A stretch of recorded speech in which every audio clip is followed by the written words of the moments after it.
for this workshop will be Malaysia conceptualizing and aligning research for real life problem solving.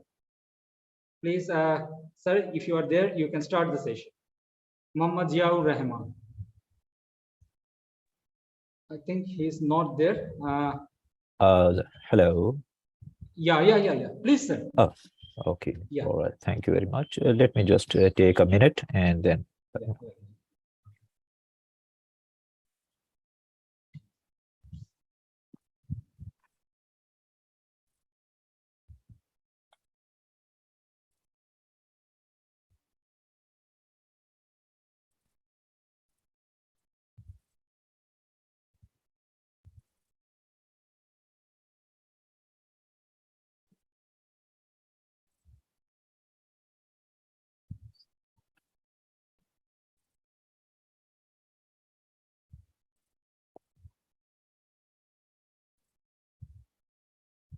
Please be there.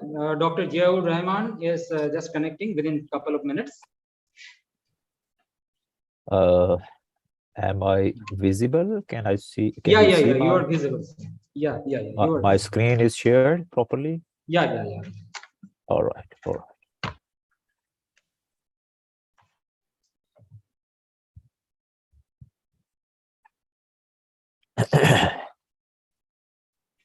All right. Thank you very much. First of all, I really appreciate and congratulate to the whole organizing team, our Turkish brothers and the other brothers and friends from all other countries who are part and parcel of this organizing committee, and CEO 6th International Conference. I still remember I was part and parcel of CEO 5th International Conference last time as a presenter as well, and around a lot of researchers from my side of my team, they presented as well.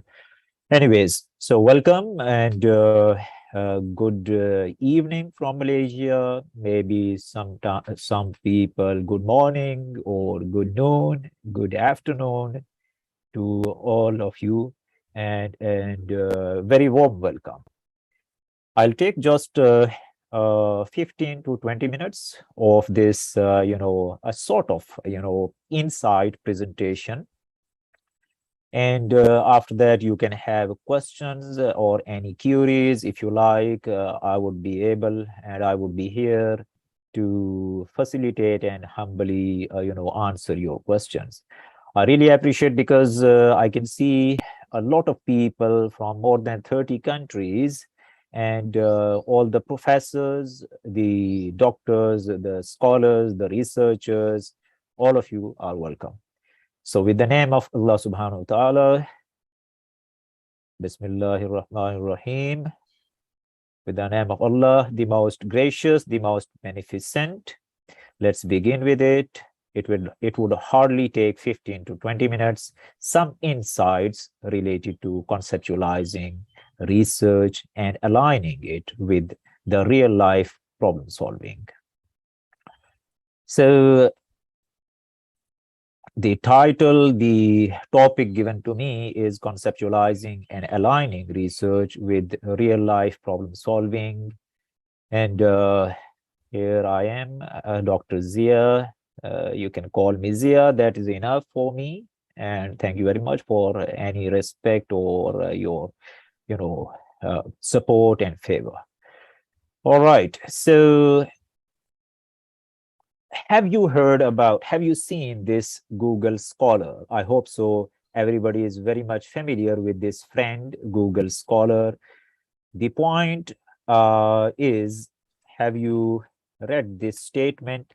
Stand on the shoulders of giant. I'm sure that many of you would have gone through this, stand on the shoulders of giant. My question is, do you know where this statement comes from, or what's the background of this statement? Let me answer side by side because it's a sort of presentation format. The statement "stand on the shoulders of giant" comes from here. This quote is from a letter written by Newton to his fellow, scientists, one of the scientists, Robert Hooke, in February 1676. And, here, the Newton had been able to discover more about the universe than others. Why? The reason, because he collaborated. Then because he was working on the light of discoveries made by the fellow scientists. And that's what the purpose, that's what the essence of this CEO conference as well. Standing on the shoulders of each other, standing and shouldering each other to support research. That's why my heart is with the CEO conference. All right, so based on that, remember 1676, so long ago. Have you read this? Over 90% of the relevant, literature in many technical fields such as biotechnology, astronomy, computer, and so on and so forth, they have been produced since 1985.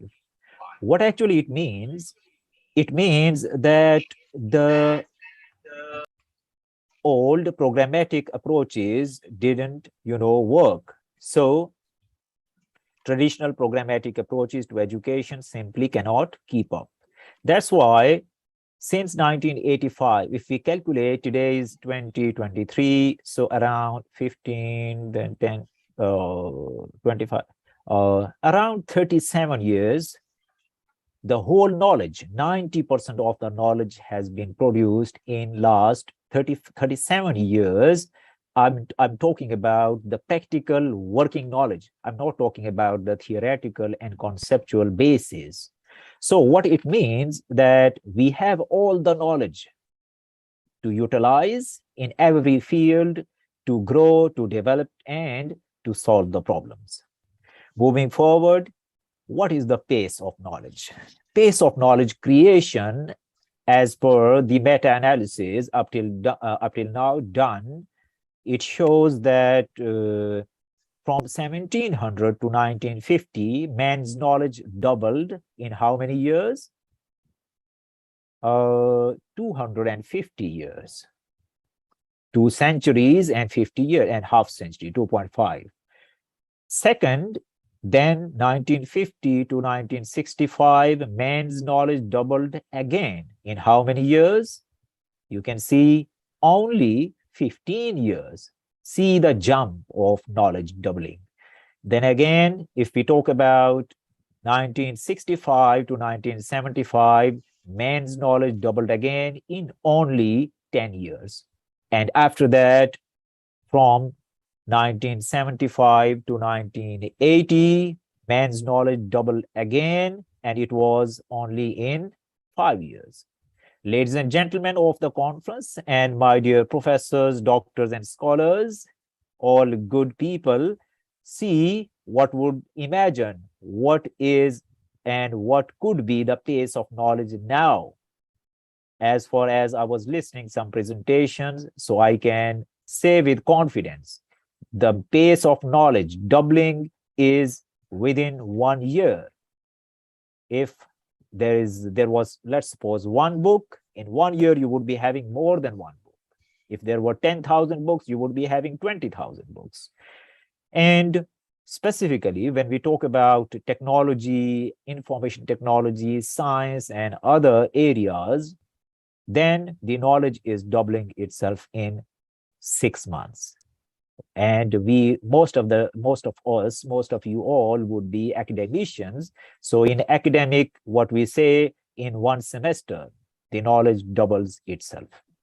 So remember the statement, 90% scientific knowledge is generated after 1985. And remember, now maybe around 95% knowledge would be doubled, would have doubled itself within 1 year. All right, so let's move further. When I say this, the knowledge spiral, how does knowledge move? Knowledge moves in a spiral way knowledge advances in the form of a spiral in which we acknowledge already created knowledge, reference, citation, standing on the shoulders of giants, yet adding new knowledge as per new paradigms. So it does not move like step by step, it moves into a spiral. You can see just the diagrammatic depiction of this. If we say, what is research? Just a basic fundamental point to just reconnect you all with the fundamentals. So you can see the word here, decision. We do the research because we make decisions. Practically speaking, not just theoretically speaking, what sort of decisions we make? We make decisions to solve problems. The problems related to academia, maybe society, maybe professional, maybe personal, or whatever. So the research is, I made it slow for you, is systematic and objective process of generating information for aid in making decisions. So it must be systematic. It must be objective process to aid in decision making, whatever we make decisions. All right. On the basis of it, when should research be undertaken? Or more specifically, when a research, specifically business research, be undertaken? Nowadays, even other researches are also undertaken based on this formula. So I would give you here 4 important questions. If you get yes, then go ahead. Okay, so the first question is sufficient time available? We have family, we have personal life, we have professional life, and so on and so forth. Is sufficient time available?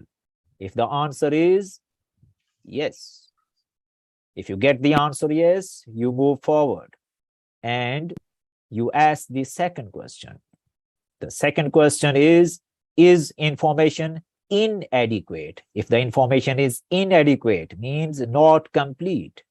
If the answer of this question is yes, then you go for the third question. And the third question states, is it having high importance? Is your decision having high importance? I mean, at the end, if your decision is having high importance or low importance. If the answer is yes, then you go for the last question. And the last question is here. Is your research or are your research benefits greater than the costs? Cost can be financial, life, social, personal, private, anything, family. So is the research benefit or the research benefits greater than cost? If you get yes, then my dear researchers, scholars, and doctors, go ahead, undertake business research and others as well. That's what I found. And if you get the answer like no, then you stop most of the times. Maybe 5% you carry out if it is funded or something like that.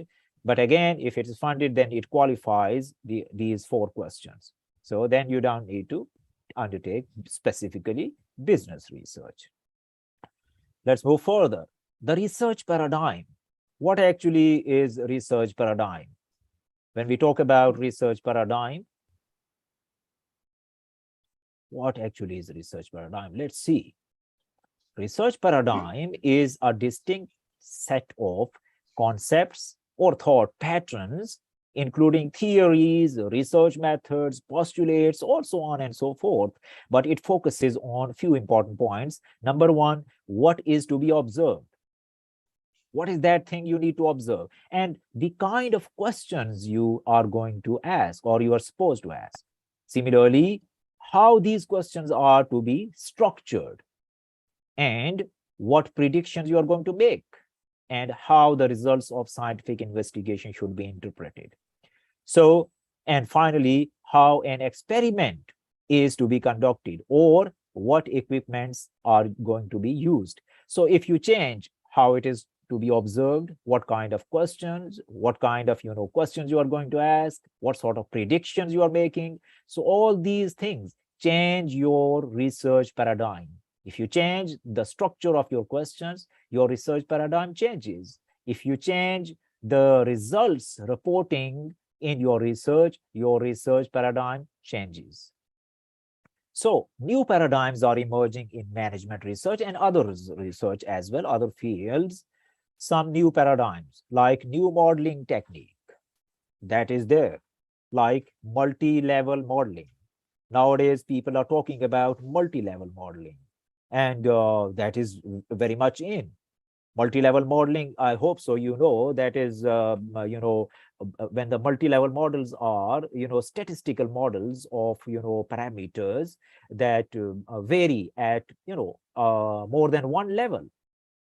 So they go for a sort of, approach, which is statistical model that is used to model the relationship between dependent data and independent data here, and when there is a correlation between the observation.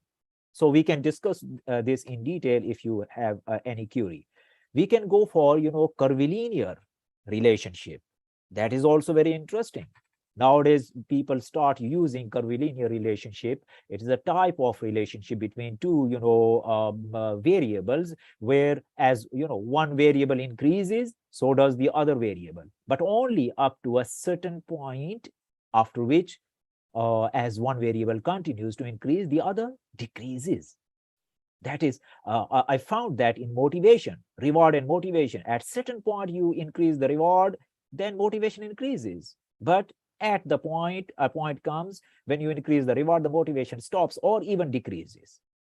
The new methodological techniques, now the time-lagged studies are in, construct mixology is there, and different analytical tools people are using like M+, HLM, Smart PLS. Now I'm conducting research workshops on Smart PLS as well here in Malaysia. And the new ways of reporting results now are emerging, more easy, based on, live graphics and many other ways.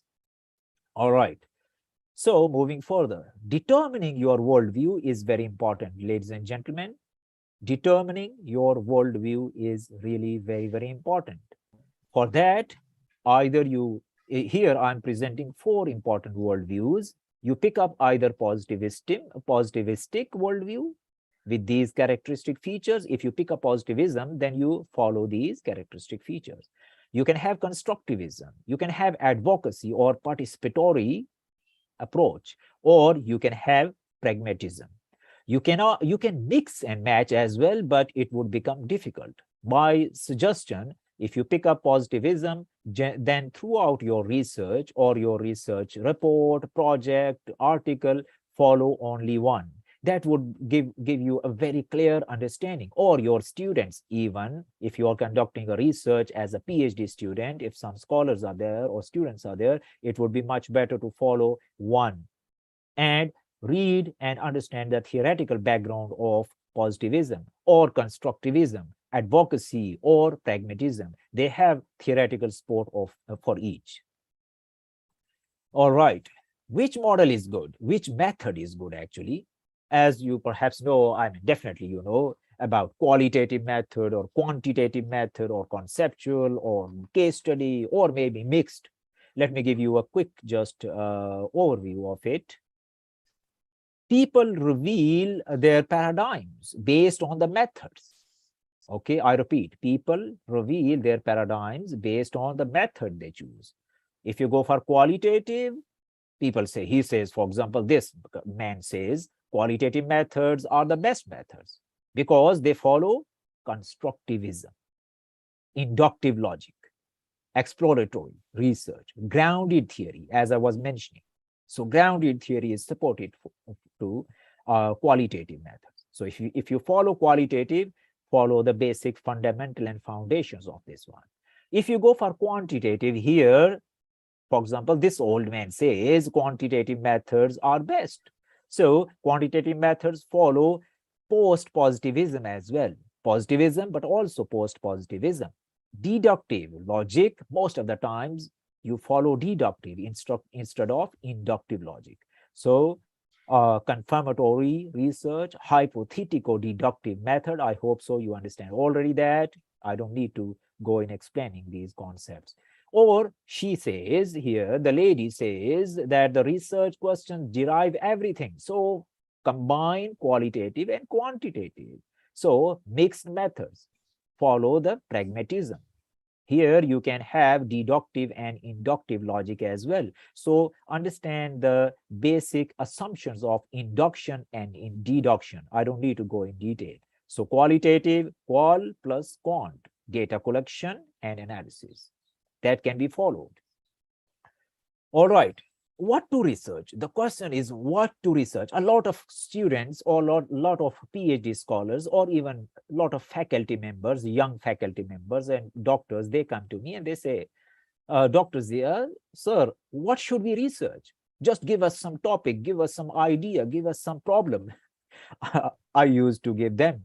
But now I say that I don't have opened my shop of problems where I sell the problems. I don't have problems for sale. So what to research? The point is, let's see, not everything that counts can be counted. And not everything that can be counted counts. So what do I mean here?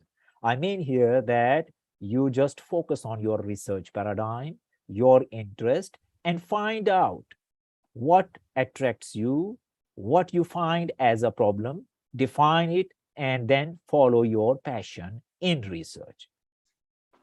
All right, so research methods, just quickly, you already know research methods. I'm not going to talk about, qualitative, quantitative, and all that stuff. Most of the times we follow obtrusive methods. I believe that nowadays we need to focus more on unobtrusive methods. And what are unobtrusive methods? They are non-traditional, non-conventional. And let me give you an example of unobtrusive measures we can use. This is a short slide I'll share with you already, you have. So allow the researchers to gather data without being involved in respondents' iteration or interaction with the measure used. That would be much more objective in nature. So indirect measures can be both qualitative or qualitative. 1 week observation at KFC, Hardee's, or McDonald's can inform you how the target market of these restaurants vary, or maybe hair length or style or like that, or shoe styles. Similarly, recording can be natural and contrived in unobtrusive measures. And material culture, like physical objects, settings, and traces. Content analysis can be carried out, and thanatology. I hope so you understand thanatology and demography, the studies related to death and the causes and aspects. So analysis of actuarial record, maybe births, deaths, and marriages. That would be much more practical and real life research. That's what my topic is about. That's what my, concern is. Making our research as a real life problem solver, as a real life solution to the real life problems. Okay. And my humble request to move towards unobtrusive measures. We can have garbology. That is the study of garbage. Okay, maybe you say that we sit here in front of the computers and what Dr. Zia is talking about. So, but researcher has to, roll up the sleeve and go ahead. Okay, example, let me share with you. Water wastage problem at an educational institution, what we carried out with my team and some of the seniors, measuring the invisible. Let me share with you an example. We picked up these things. We checked out dripping taps. I hope so in all over the world, in India, in Bangladesh, in Pakistan, in other countries, that happens. In our houses, it happens. That's the curiosity of research. Leak toilet. Questions related to dripping taps and leak toilets. Okay. How frequently we see these various institutions, at various institutions? Answer, not answer, you can answer by yourself. Do we know how many at your institutions? You would say yes, a lot, many. Do we know taps and toilets at an institution can increase the revenue of the institute? Yeah, very interesting question. So water wastage problem at an educational institution, a case study in front of you here. It would take 2 minutes and I'll just share with you. I have 2 examples to share with you. We picked up 4 hostels, 312 toilets and bathrooms, wastage of water due to leak toilet and running taps. You can see here, liter per day. You can read the digits by yourself. How did we measure? We measured by using the unobtrusive methods. We picked up this as a tool. We picked up this as a tool. We use this as a tool, and total wastage of water due to leak toilet and dripping taps. Wasted water per day, you can see here, 13,006 liter per day. Per week, you can imagine here, 91,045. Per month, you can imagine, now it's out. And per year, 4.7 million per liter. All right. So cost of leak toilet and dripping taps. You can go for cost estimation. Okay, per day, maybe RS, maybe 18, whatever you can say, dollar or ringgit or rupee, whatever you put. Then this per liter per day. Then you go ahead, cost per week, cost per month, and cost per year. Multiply the cost by 2. 12 million, maybe ringgits, maybe rupees, maybe anything. Okay, imagine the cost. So this is real life problem solving through research. Annual increase in university income is this 27 million. Okay, 2 months salaries of the university or the institution. So 12 million already wasted due to only leak toilets and dripping taps. Okay, can we think how much it costs to CDA, Central Development Authority, or any other organization? We cannot imagine. We can calculate as a researcher. Okay, can we estimate the cost of the whole country due to this leakage problem in public sector organizations? Yes, of course. But we need to have the passion and we need to follow the unobtrusive methods. Okay, let me give you a second example, and then in 5 minutes, I will be closing. The example, garbology, garbage study.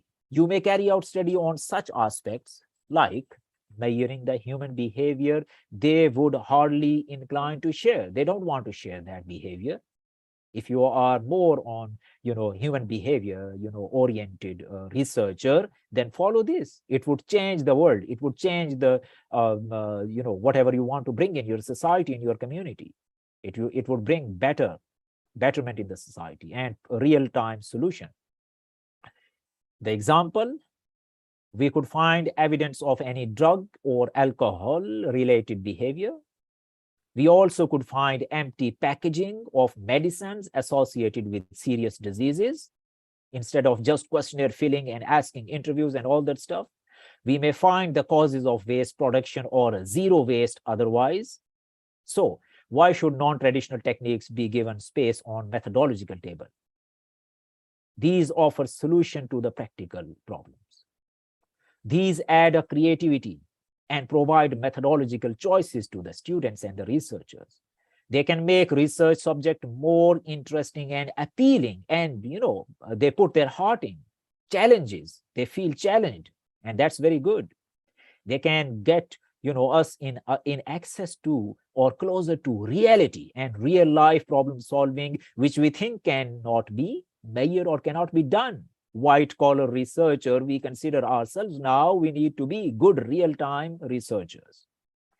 Improve our ability to think, pardon, and move ahead as a researcher. Now, let me give some objectives of the research. Why should research objectives be developed? Because we need to focus, because we need to avoid, because we need to organize. What we need to focus? We need to focus on the study, narrowing it down to the essentials. What we need to avoid? To avoid the collection of data which are not strictly necessary, not beating about the bush, just focusing on what is the problem. And ladies and gentlemen, the most important point here again about the problem is defining and identifying the problem. And finally, the organization of the study is clearly defined parts or phases. What is validity? Remember, it ensures that a research study correct procedures. Correct procedure includes identifying the right problem, using the correct methodology, analyzing with the right tool or technique, not using or throwing data in any software and generating anything and producing anything. No. And then being applied to find answers, and what I wanted to say, reporting in a proper way. That is the validity of research. Validity is not only related to the questionnaire, it is the validity of the whole research from the beginning till end. What is reliability? Reliability refers to the quality of a measurement procedure or the quality of the whole research that produces or provides repeatability and accuracy. Many people say that, Sir Zia, your research can be generalized very easily. I say that is what it means, that they are reliable, because you can use and find and add up more knowledge. That's what knowledge is about. That's what research is about. So make your research more valid, more reliable, so that other people can get the similar, if not same, similar kind of results with accuracy. All right. So in scientific research, further two things are very important. Let's see what are those. I hope so you are all very much aware of that. But still, just this workshop, research methodology workshop, please consider it as a refreshing workshop. It's not teaching workshop. It is recalling your memories workshop. Okay. So validity and precision. Let me share with you some images so that you can remember it lifetime. And I'm sure you would remember these few slides a lifetime. Validity and precision. Is it valid? Is it precise? I'm leaving the answers to you. You can think and discuss with your fellows, with yourself, with each other. Second slide. Is it valid? Is it precise? I don't know. I can explain, but it's up to you. You can discuss with your friends, with your fellows. You can ponder. I'm leaving it to ponder. Is it valid?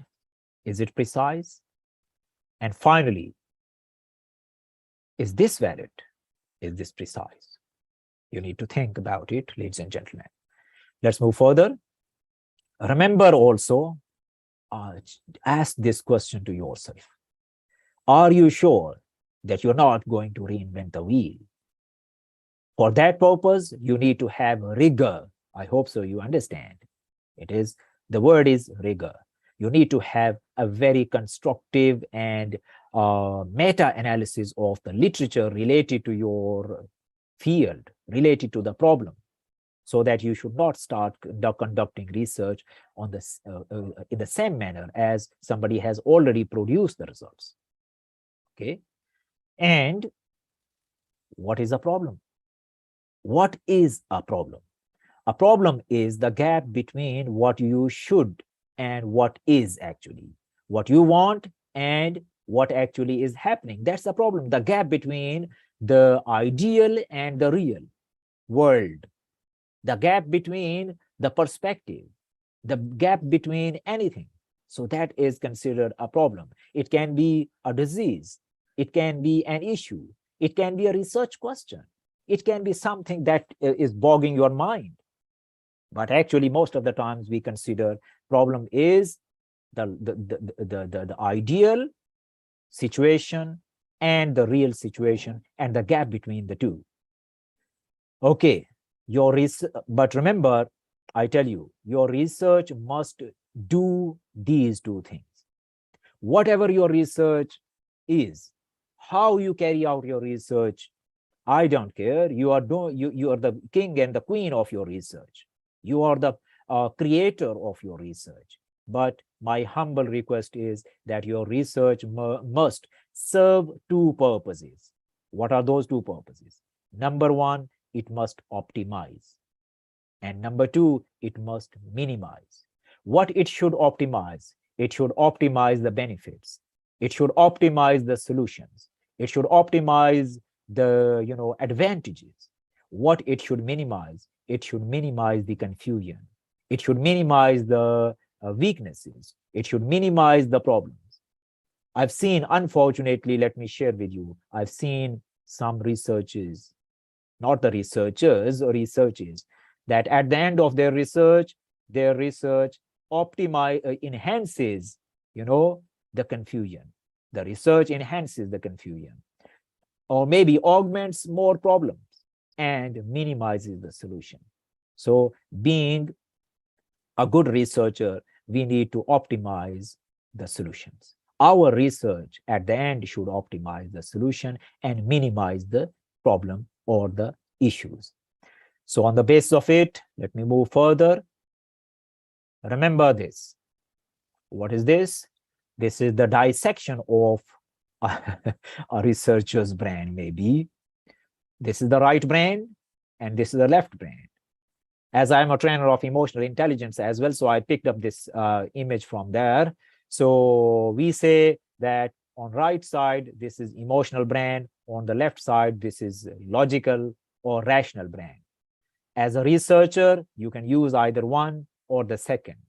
But my request, please join the two and come up with more creativity, with logic, with understanding, with better solution, and that research which can serve not only the individual beings, but not only even the company or the team, not only even the country, but the whole humanity and society. I thank you very much. Thank you, Dr. Jia. It was really insightful and a lot of things we have to learn. And actually, I was just relating Dr. Isaac Newton with your presentation. Okay. Isaac Newton, means from a very small things he has done miracles, like just picking up pebbles from the sea, and after that seeing the pebble falling and something determining something out of it. And you're also very simple example, and from that you came to very good conclusions. You started with Newton, and after that you went through the theory of listening the days 250, 15, 10, 5, 1, and important factors of research paradigms and research methodology. Wonderful session. And with that, we end the CEO, the second, this session. But one thing, just a food for thought. We have given the name communication, economics, and organization. But have we checked that apart from this, the another name is also there for the CEO, Chief Executive Officer.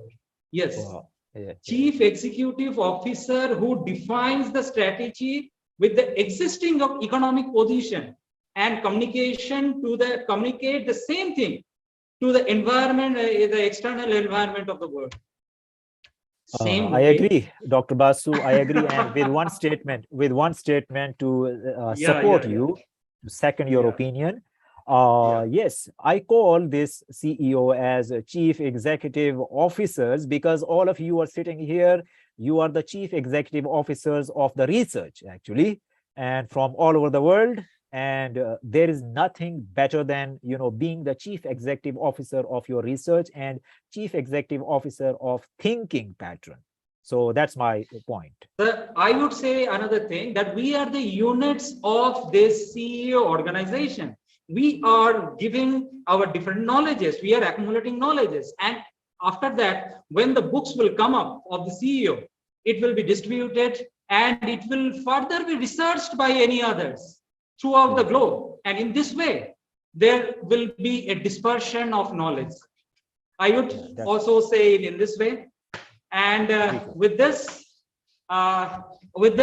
we end this session. But yes, I would like to give my heartfelt gratitude and thanks to Professor Kirin Keradal, because he is the one, he is the epitome of this total conference. He has connected throughout the session with everybody, throughout the year with everybody. He has accumulated the total globe, and you can see that 30 countries and more than 400, and also the Turkish authorities for this wonderful conference. And with that, with Namaste from India, I conclude this presentation. Thank you. Thank you very much. Thank you very much. And yeah, Thank goodbye to all of you, and Goodbye. stay blessed. Thank you very much.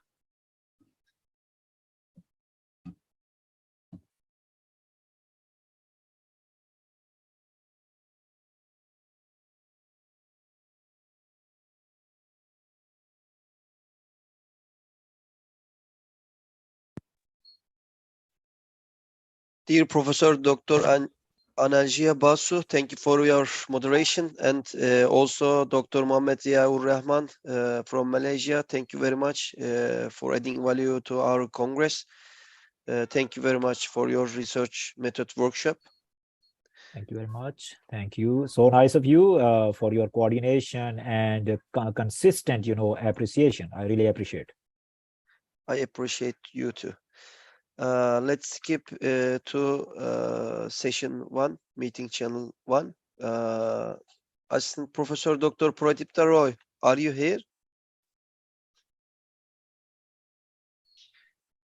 Yes, sir, I'm very much there. Yes, sir. Am I audible and visible both? I think I'm audible but not visible. You are audible, but you are not visible. I think your camera is showing something somewhere else, not you. Is it okay Yes, now? yes, Yeah. yes. It's better now. Okay. Floor is yours, sir. Namaste from India. Thank you, Professor Kiran Karadal, and thank you, Professor Basu from Karnavati University for conducting the last session so well. I welcome all of you presenting papers, and with me, the session will be moderated by Associate Professor Dr. Aliveda Sarva Agamirza. Is he with us? She is on the way, sir. Okay, that's okay. Okay, so we are running a little late, so I would not waste much time. We'll directly get into our business. And as we all know, let me again reiterate that we have 6 speakers and we have 90 minutes. So 15 minutes for each speaker, each paper presentation. We have multiple paper presenter in every paper presentation. So I request all of you to be on time and to wind up your paper by 15 minutes. I'll give you a